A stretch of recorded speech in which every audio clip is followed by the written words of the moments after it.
म तपाईहरुलाई धोका दिन्न है। मुकुमलुङ पाथीभराको कसम खाएर भन्छु, एक पैसा भ्रष्टाचार गर्दिन है। जुन दिन भ्रष्टाचार गरेको पैसा गरेछु र त्यो पैसा मेरो तपाईको खाएछु भने 1 रुपैयाँ खाएछु भने त्यही पल मेरो मरण होस्।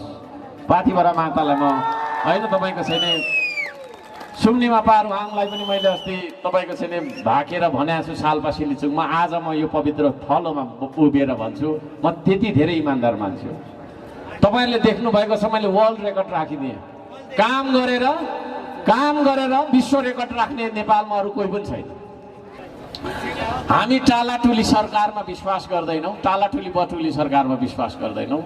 नेपाली जनताले हामीलाई बहुमत दिनुपर्छ। श्रम संस्कृतिको चुनाव चिन्ह माटो, यो देशको माटो, यो देशलाई हैन यसपालि तपाईहरुले चुनाव चिन्ह चेन्ज गर्नुस्। मैले फेरि यहाँ पनि प्रतिबद्धता दोहोऱ्याउँदै छु, श्रम संस्कृतिलाई बहुमत दिनुभयो र तपाईहरुको जीवनमा परिवर्तन हामीले महसुस हुने परिवर्तन ल्याउन सकेनौं भने म देशै छोड्दिन्छु, शरणार्थी भएर जान्छु, देशमा बस्दिनँ म है। मैले धेरै ठाउँमा भनेको छु, तर हामी टालाटुली बटुली सरकारमा चाहिँ जाँदैनौँ है। जाँदैन त्यस्तो सरकारमा। दलाली नै दलाली, सांसद किनबेचको उसमा जाँदैनौँ हामी हैन। त्यस्तो खालकोमा हामी जाँदैनौँ।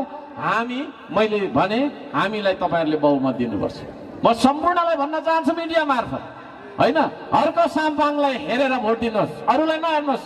तपाईलाई मन नपर्न सक्ला हाम्रो क्यान्डिडेट, मलाई हेरेर दिनुहोस्।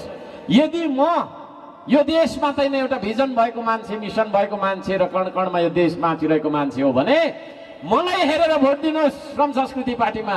र मैले बहुमत पाएर हाम्रो पार्टीले तपाईको चाहिँ तपाईहरुको जीवनमा परिवर्तन देखिने गरी महसुस हुने गरी ल्याउन सकिनौं भने म देशै छोड्दिन्छु, बस्दिन नेपालमा है। म नागरिकता त्याग गरेर हैन मलाई बस्न सुहाउँदैन भनेर म छोड्दिन्छु।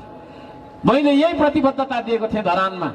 यदि धराने जनताको मन जितेर काम गरिन भने म धरान आउँदिन, बस्दिन भनेको थिएँ। तर अहिले धरान मात्रै नभएर ताप्लेजुङको पनि मन जितेरै होला।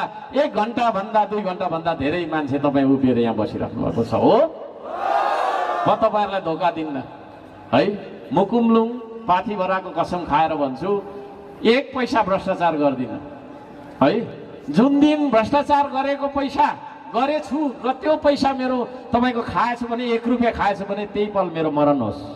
पाथीभरा मातालाई म हैन तपाईको छैन सुम्निमा पारुहाङलाई पनि मैले अस्ति तपाईको छैन भाकेर भनेको छु सालपा सिलिचुङमा। आज म यो पवित्र थलोमा उभिएर भन्छु, म त्यति धेरै इमानदार मान्छे हो।